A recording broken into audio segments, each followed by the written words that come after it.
O Papa falou, o mercado ainda não ouviu. Em 1891, um Papa, Leão XIII, publicou uma carta ao mundo. À época, o mundo vivia a Revolução Industrial. Chaminés, máquinas a vapor, cidades lotadas de trabalhadores sem direito nenhum, criança operando, famílias destruídas pela miséria urbana e um poder econômico concentrado em pouquíssimas mãos, ditando as regras do que era ou não aceitável. A carta se chamava Rerum Novarum, em latim, das coisas novas. E ela sacudiu o mundo corporativo, político e social. Pela primeira vez, uma voz moral de alcance global dizia: isso não é aceitável. O trabalhador tem dignidade. O capital não pode ser absoluto. Existe uma ordem que precede o lucro. Os empresários ignoraram. Os políticos debateram e a história julgou. Agora, 135 anos depois, outro Papa chamado Leão, o 14º, publicou uma nova carta. Estamos vivendo a revolução da inteligência artificial. Algoritmos, modelo de linguagem, automação, dados de bilhões de pessoas nas mãos de uma dúzia de empresas e um poder tecnológico concentrado em pouquíssimas mãos, ditando regras do que é o que não é possível. A carta se chama Magnifica Humanitas, a grandeza da humanidade. Ela foi publicada agora em 15 de maio de 2026. A pergunta que eu quero colocar para você hoje é a mesma de 1891. Ou melhor, seria a mesma. Os empresários vão ignorar ou vão ouvir? Eu sou Ricardo Santos e esse é o nosso podcast. Vamos aprofundar nessa conversa. Deixa eu te contar um fato que pouca gente para perceber. A Rerum Novarum não foi escrita para padres, ela foi escrita para o mercado. Leão XIII viu que a Revolução Industrial estava fazendo com a estrutura social e decidiu articular princípios que na época soavam como idealismo radical, dignidade do trabalhador, salário justo, direito de associação, limite para a concentração de poder econômico. Passado 30 anos, boa parte desses princípios viraram legislação trabalhistas. Passados 50, viraram direitos constitucionais.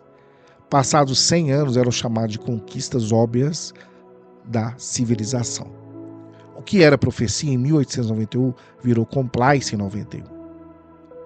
Veja, agora olha para o que a Magnifica Humanitas está dizendo agora, em 2026. O documento são quase 200 páginas. Trata da inteligência artificial como grande fato novo do nosso tempo. Assim como Leão XIII chamou as transformações industriais de Rerum Novarum, o Leão XIV chama a IA de um fenômeno que exige nova sabedoria, nova governança e novos limites. E ele não faz isso de maneira vaga, ele é cirúrgico. Ele diz literalmente que os sistemas de IAs não são moralmente neutros, que cada escolha de design carrega uma visão do ser humano, que delegar decisões relevantes, emprego, crédito, acesso a serviços, os algoritmos opacos é uma forma de exclusão disfarçada de objetividade. Ele fala de accountability, de transparência algorítmica, de dados como um bem comum. Você acabou de ouvir um Papa falando de governança de IA em linguagem técnica. E se você acha isso é assunto de filósofo ou teólogo, eu preciso te fazer uma pergunta. Você acha que a regulação de IA no Brasil e no mundo vai ignorar esse documento? A resposta é não, porque esse documento vai alimentar legisladores, organismos multilaterais, relatórios da ONU, frameworks regulatórios nos próximos 10 anos, exatamente como Rerum Novarum alimentou a legislação trabalhista no século XX. O que está escrito hoje nas encíclicas vira lei amanhã. E aí está a lacuna de negócio mais óbvio que pouquíssimas empresas estão vendo. Vou ser direto, porque não vim aqui para filosofar Ou filosofar. Vim para converter reflexão em estratégia. Então, a primeira lacuna, governança de IA como vantagem competitiva. O documento fala de algo que ele chama de paradigma tecnocrático. A tendência de deixar a eficiência, controle e lucro ditarem decisões que afetam pessoas. E diz que isso cria um risco sistêmico. Por quê? No mundo corporativo esse risco já tem nome: reputação, regulatório e social. As empresas que hoje tratam IA apenas como ferramenta de produtividade estão acumulando um passivo que ainda não aparece no balanço. Quando a regulação endurecer, e vai endurecer, que não tiver uma trilha de auditoria, que não tiver uma governança sobre seus agentes de IA, que não tiver uma in loop documentado nos processos críticos, vai pagar um preço alto. Isso não é especulação. É o mesmo ciclo que aconteceu com o ESG, com proteção de dados, com compliance trabalhista. Quem antecipa, vende. Quem reage, sobrevive. Quem ignora, quebra. A segunda lacuna, não menos importante, o uso de dados como bem gerenciado, não como ativo selvagem. A encíclica é explícita. Dados são gerados por muitos e não podem ser propriedade exclusiva de poucos. Isso vai em direção direta à discussão global sobre o uso de dados de usuários em modelos de IA, LGPD, GDPR e as novas camadas regulatórias que estão chegando. Para empresas brasileiras, isso significa uma coisa prática. Você precisa saber onde os seus dados de clientes estão indo quando você usa uma ferramenta de IA de terceiro. Você precisa ter uma política de dados que seja defensável e você precisa conseguir explicar isso para um regulador, para um cliente corporativo ou para um conselho. A maioria das empresas não consegue hoje. Isso é um gap que tem valor comercial real. A terceira lacuna, trabalho e automação. A questão que ninguém quer abordar direito. Leão XIV cita diretamente um relatório técnico da Santa Sé que afirma: e olha o nível de precisão técnica aqui, que a IA frequentemente força trabalhadores a se adaptarem ao ritmo e às demandas das máquinas, em vez de máquinas serem projetadas para apoiar pessoas. Isso gera de skill específico, uma habilidade de vigilância automatizadas e tarefas rígidas e repetitivas. Alguém precisa dizer isso com autoridade moral e global, e foi dito. Para o gestor que está implementando IA na operação, isso não é questão ética, é questão de resultado. Processos que degradam a capacidade humana criam dependência tecnológica frágil, perda de conhecimento tácito e engajamento zero. A IA mal interpretada não libera pessoas, ela aprisiona pessoas. Existe um mercado imenso para a consultoria que ajuda a empresa a implantar a IA centrada no ser humano. Não IA para substituir, IA para amplificar a capacidade humana. Quarta lacuna, a narrativa corporativa do mundo pós-encíclica. Sabe o que vai acontecer nos próximos meses? Grandes empresas, consultores globais e líderes do mercado vão começar a referenciar esse documento. Vão criar frameworks de IA ética. Vão colocar o humano no centro da IA nas suas apresentações. Vão falar de responsabilidade algorítmica em eventos. A questão não é só se vai acontecer, é quem vai liderar essa conversa no ecossistema brasileiro. Quem aparecer primeiro com substância, não com papo, vai ter uma posição muito difícil de ser deslocada. E aqui eu preciso ser honesto. Eu vou falar na primeira pessoa porque é a nossa história, é a minha história. Quando eu e meu time nós criamos a metodologia de IA corporativa, que tecnicamente nós chamamos de AI 360, Agent Ops, nossa solução de orquestração de agentes de IA para empresas, o que nós fizemos? Nós tomamos algumas decisões que na época pareciam apenas boas práticas. Hoje, à luz da magnífica Humanitas, eu consigo nomear o que estamos fazendo. Estávamos recusando o paradigma tecnocrático. Isso está registrado em meu livro, lançado em junho de 25, que é a revolução final, a inteligência artificial revolucionando o negócio, onde eu trago para o centro da revolução o humano, o ser humano com a capacidade de exponenciar, de se ampliar. Deixa eu ser bem específico. A primeira decisão que nós tivemos, nós não vendemos IA como automação cega. Nós vendemos metodologia. Começa pelo objetivo, pelo negócio. O que precisa alcançar as pessoas reais, o que realmente isso vai resolver, melhorar, para depois a gente ir para os processos, como resolver essa dor, redesenhar processos com o objetivo que traduz o fluxo operacional. E só então a gente vai, aí sim a gente vai para o agente. Aí sim a gente discute qual o melhor agente, qual a melhor forma de desenvolver esse agente de forma que ele tenha um objetivo específico de execução. Ele pode decidir? Sim, pode, mas sempre auditável. Ele pode, muitas vezes, não decidir? Sim, porque algumas decisões carecem da supervisão humana. Isso não é só método, é uma postura ética. Você não começa pela tecnologia, você começa pela pergunta humana. Segunda decisão que nós tomamos, todo o sistema que entregamos tem guarda-reios. O que é isso? Limitadores de comportamento. Human in loop nos pontos críticos.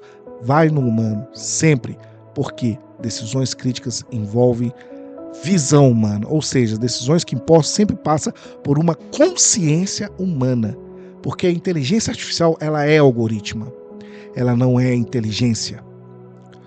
A inteligência artificial não tem a mesma capacidade do que a inteligência humana. O agente executa dentro dos seus limites, a pessoa valida, corrige e aprova onde há risco. O documento papal fala exatamente isso. Ele diz que as decisões letais, que ele diz que as decisões letais devem, ser observadas, mas eu extrapolo. Decisões irreversíveis para pessoas e negócios.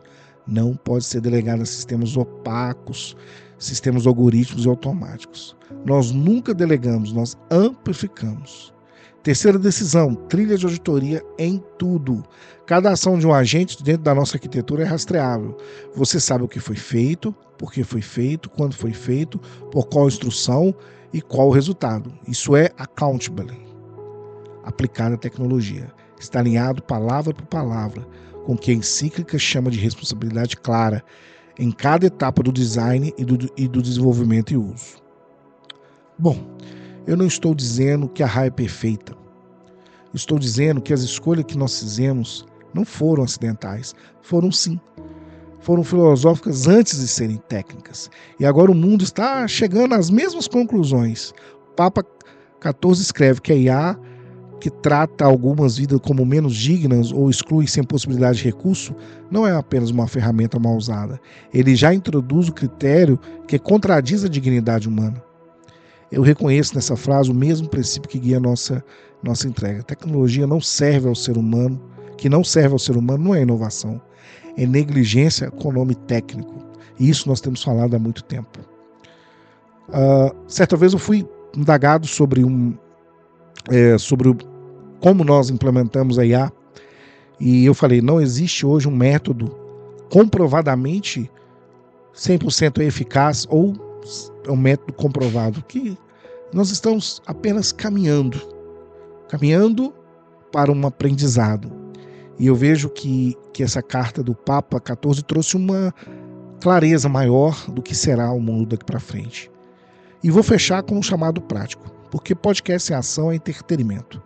Eu estou aqui para provocar um movimento mesmo. Se você lidera em uma empresa ou uma área que está usando IA agora ou planejando usar, eu te proponho 3 perguntas concretas essa semana. Primeira pergunta, anota aí. Vou te dar um tempinho para você anotar aí. Pega o seu papel e caneta. Você consegue explicar em linguagem simples quais decisões sobre seus clientes, colaboradores ou parceiros hoje são influenciadas por algum sistema automatizado ou algoritmo? Se a resposta for não, você tem um passivo de governança que precisa de endereço, ok? Segunda pergunta, anota aí. Quando você implementou ou vai implementar IA no seu processo, quem na sua organização é responsável pelo sistema que faz? Tem nome, tem cargo, tem processo de revisão? Ou a responsabilidade está diluída na ferramenta? A responsabilidade diluída é responsabilidade inexistente. E regulador não aceita. A IA decidiu. Não. Alguém construiu. aquela IA, aquele agente. Esse agente criou-se a partir de uma necessidade e foi orientado a tomar aquela decisão. Quem foi? Essa é a pergunta. Sua estratégia, a terceira pergunta, para encerrar. Sua estratégia de IA está centrada na pessoa? Colaborador, cliente, parceiro? Ou está centrada na eficiência? Só nela, né? Porque esses dois pontos partidos levam a arquiteturas completamente diferentes, culturas completamente diferentes, e no médio prazo há resultados completamente diferentes. Eu sempre faço um exercício quando eu fecho um contrato. Às vezes, quase que 100% da transação ela é online, mas eu faço questão de executar o kick-off dentro do cliente. E geralmente eu fico um dia dentro desse cliente. Ali eu sinto a cultura, ali eu sinto a energia, ali eu sinto as pessoas, ali eu converso com as pessoas, ali eu conheço as pessoas e eu tenho a oportunidade de chegar para o decisor máximo daquela companhia e traduzir para ele tudo isso que nós falamos aqui atrás. Agora vamos lá. A Rerum Novarum foi publicada em 1891. As primeiras leis trabalhistas sérias vieram décadas depois.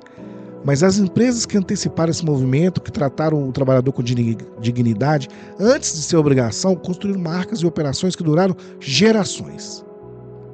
A Magnífica Humanitas foi publicada agora, recentemente, acabei de ler, em maio de 2026, foi agora dia 15 de maio.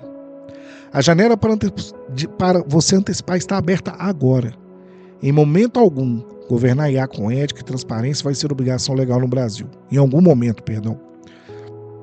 Vai ser responsabilidade legal. Não sei se daqui 2 anos, 5 anos, 10. Mas vai ser. E a pergunta que fica é: quando chegar essa data, sua empresa vai estar explicando o passado ou liderando o futuro? Eu agradeço a você que chegou até aqui nesse podcast. E se esse contexto fez sentido para você, compartilha com alguém que precisa ouvir. Manda para aquele sócio, aquele gestor, aquele líder que ainda está tratando IA como Victory, como uma novidade, né? E não com responsabilidade estratégica. E se você quer aprofundar essa conversa sobre governança de IA, seja sobre como estruturar agentes de IA com ética e performance dentro da sua empresa, me encontra. Não é difícil. Meu trabalho é exatamente esse: transformar reflexão em arquitetura e arquitetura em resultado para o seu negócio. Até o próximo episódio. Quero deixar uma frase para você. A grandeza da humanidade não está na capacidade de criar máquinas, está na sabedoria de saber para quê. Um grande abraço. Fique com Deus e até o próximo podcast.